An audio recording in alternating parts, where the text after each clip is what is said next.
सुनो, आप हमें प्यार तो करते हैं ना? मोबाइल पर ये शब्द सुनकर समर स्तब्ध रह गया। कितनी बार कहा चुका है कि वह सुषमा से बेहद प्यार करता है, लेकिन सुषमा है कि हर बार पूछ बैठती है। समर का दिल बैठ गया।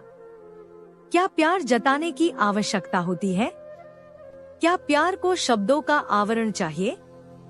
क्या हर बार यह कहना जरूरी है कि हाँ, मैं तुम्हें बेहद प्यार करता हूँ?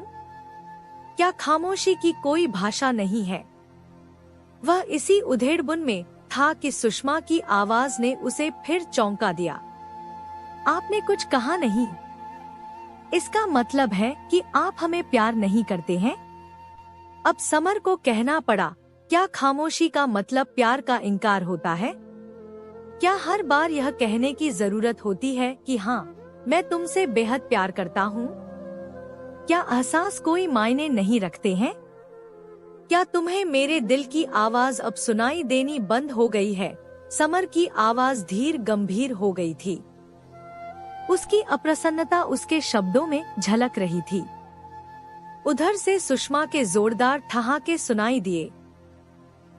हंसते हंसते वह कहने लगी, हम तो वैसे ही पूछ रहे थे और जनाब ने सवालों की ऐसे झड़ी लगा दी जैसे किसी कोर्ट में बेचारे गवाह पर प्रतिपक्षी का वकील सवालों की झड़ी लगा देता है, या वन में किसी मासूम हिरनी को गीदड़ों का झुंड घेर लेता है और उस पर चौतरफा आक्रमण कर देता है। हमने तो ऐसे ही कह दिया था बाबा, हम तो ऐसे ही कहते रहते हैं। आपने तो एक लेक्चर ही झाड़ दिया इस पर। वह अब भी हंसे ही जा रही थी। इसमें हंसने की कोई बात नहीं है सुषमा, जो तुम लगातार हंसे जा रही हो। समर थोड़ा उग्र होकर बोला, प्यार तो एहसासों का दूसरा नाम है।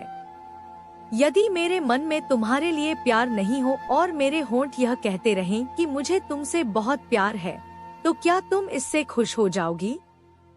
तुम्हारे दिल में क्या है यह तो मैं अच्छी तरह से जानती हूँ। मैं यह भी जानती हूँ कि तुम मेरे बिना एक पल भी नहीं रह सकते हो। मगर यही बात अपने मुखारविंद से कहने में कोई हर्ज है क्या? मुझे जहाँ तक याद है कि अभी तक तो सरकार ने प्यार का इजहार करने पर कोई जीएसटी या अन्य कर नहीं लगाया है।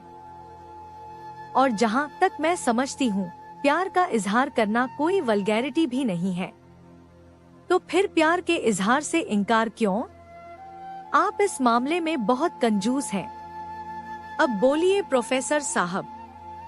सुषमा ने अपनी मिस्री सी आवाज में समर की मात्रा कुछ और बढ़ा दी थी।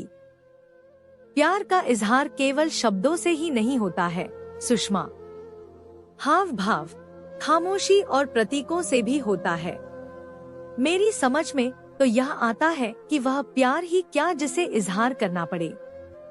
प्यार तो आंखों से बरसता है, लबों से महकता है, हंसी से मुस्कुराता है, गालों की लाली से छलकता है, हर भंगिमा से दमकता है। उसे शब्दों के श्रृंगार की आवश्यकता नहीं है। श्रृंगार तो वो करते हैं जो कुदरती सुंदर नहीं होते हैं। सुंदर व्यक्ति को आडंबर की आवश्यकता नहीं होती है। इसी तरह प्यार को भी किसी शब्द की आवश्यकता नहीं है। इसके अलावा आपको भी पता है और मुझे भी कि आप हमें बेहद प्यार करती हैं, लेकिन मैंने तो कभी भी आपसे नहीं पूछा कि आप हमें प्यार करती हैं या नहीं। इतनी लंबी तकरीर सुनकर सुषमा अपनी हंसी रोकते हुए बोली, ये आपकी गलती है। आपने पूछा क्यों नहीं अब तक? आप पूछते तो हम तो झट से कह देते कि हाँ, हम आपसे बहुत ज्यादा प्यार करते हैं। इतना करते हैं कि बता नहीं सकते हैं। मगर एक आप हैं कि दो शब्द कहते नहीं बनता है और लंबी लंबी तकरीर करने लग जाते हैं। कंजूस कहीं के। सुबह सुबह से ही प्रवचन शुरू हो जाते हैं जनाब के, लेकिन हमें तो आपके ये प्रवचन बहुत प्यारे लगते हैं। आपकी धीर गंभीर आवाज हमें बहुत अच्छी लगती है, इसलिए हम आपको बार बार छेड़ते रहते हैं, जिससे कि आपके प्रवचन सुनने को मिल जाएं। पता है ना कि आप सच में बहुत अच्छे प्रवचन देते हैं। काश हम आपकी स्टूडेंट होते और आप हमारे प्रोफेसर। हम तो दिन भर बस आपके लेक्चर ही सुनते रहते और कुछ करते ही नहीं। अब सुषमा की बातों में प्रेम की वर्षा होने लगी। समर पूरी तरह भीग चुका था उसकी प्रेम वर्षा में, मगर उसका मन अभी भरा नहीं था और भीगने की इच्छा हो रही थी उसकी। वह बोला, अगर तुम मेरी स्टूडेंट होती तो कुछ पढ़ती लिखती? तो बिल्कुल नहीं, बस सामने बैठकर हमें एकटक देखती रहती। और पता है इससे हम कितने डिस्टर्ब होते। इस हरकत पर हम तुम्हें बहुत पनिश करते। समर उसे डांटने के अंदाज में बोला। हाँ, हमें पनिश करते? अपनी माशूका को पनिश करते? हाँ, कर सकते हो हमें पनिश। आखिर पत्थर दिल जो हो, भावनाएं तो जैसे हैं ही नहीं। हमारा तो मुकद्दर ही खराब है जो ऐसे पत्थर दिल इंसान से पाला पड़ा है। हाय सुषमा, अब क्या होगा तेरा? प्रोफेसर साहब तो तुझे पनिश करने पर आमादा है। चल फूट ले चुपचाप यहाँ से। वह हंसते हुए कहने लगी, ऐसे कैसे जाने देंगे तुम्हें? अच्छा, तो क्या अब हाथ पकड़ेंगे हमारा? बीच बाजार में हाथ पकड़ेंगे आप? आपको यह शोभा देगा? एक प्रोफेसर यह सब करेगा और स्टूडेंट्स ये सब देखेंगे तो अच्छा लगेगा आपको? आपकी शोहरत में चार चांद नहीं लग जाएंगे क्या? अब तो सुषमा की हंसी रुकने का नाम ही नहीं ले रही थी। ओ माय गॉड, शैतान की नानी, हरदम छेड़छाड़, बहुत शैतान हो गई हो आजकल। शिकायती लहजे में समर ने कहा, आपसे ही तो सीखा है यह सब। छेड़ने का कॉपीराइट केवल आपके पास ही है क्या? हम पर पाबंदी थोड़ी लगा रखी है सरकार ने। हम भी आपसे सीख सीख कर थोड़े शैतान हो गए हैं। एक मुस्कान बिखराते हुए सुषमा बोली, अरे बाबा बस, हमें पता है कि ये शैतानी आपने हमसे ही सीखी है। इस मामले में हमारी चेली हमसे 2 कदम आगे निकल गई है। अच्छा एक बात बताओ, हम कब तक ऐसे ही फोन पर प्यार करते रहेंगे? क्या कभी मिल भी पाएंगे? अब सुषमा गंभीर हो गई।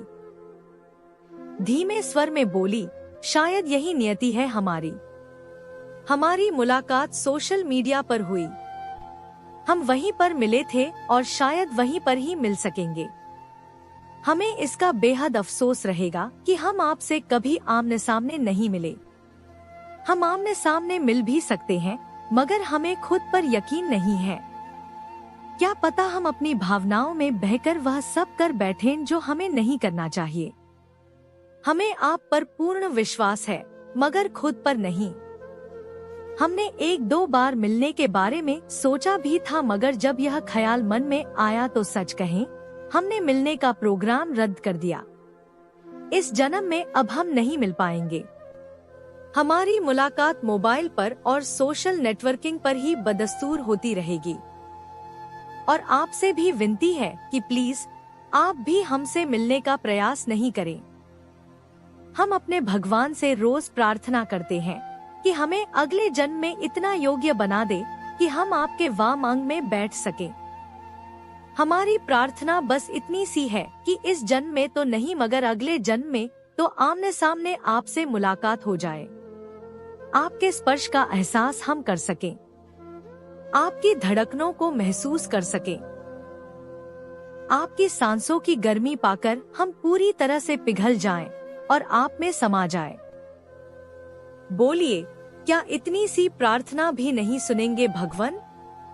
उसकी आवाज भीग गई थी। दुनिया भर का दर्द उमड़ आया था इन शब्दों में। हाँ हाँ सुनेंगे, जरूर सुनेंगे। वे भगवान हैं आखिर, सबकी सुनते हैं तो तुम्हारी भी अवश्य ही सुनेंगे। अगले जन्म का हमें भी इंतजार रहेगा सुषमा। बस एक बार तुम्हें महसूस करना चाहते हैं। ईश्वर इतने भी निष्ठुर नहीं है। अगले जन्म में तुम मेरी पत्नी बनोगी, यह तय है। समर की आंखें भी अब नम हो गई थी। तो दोस्तों, आपको यह कहानी कैसी लगी हमें कमेंट बॉक्स में कमेंट करके जरूर बताएं। धन्यवाद।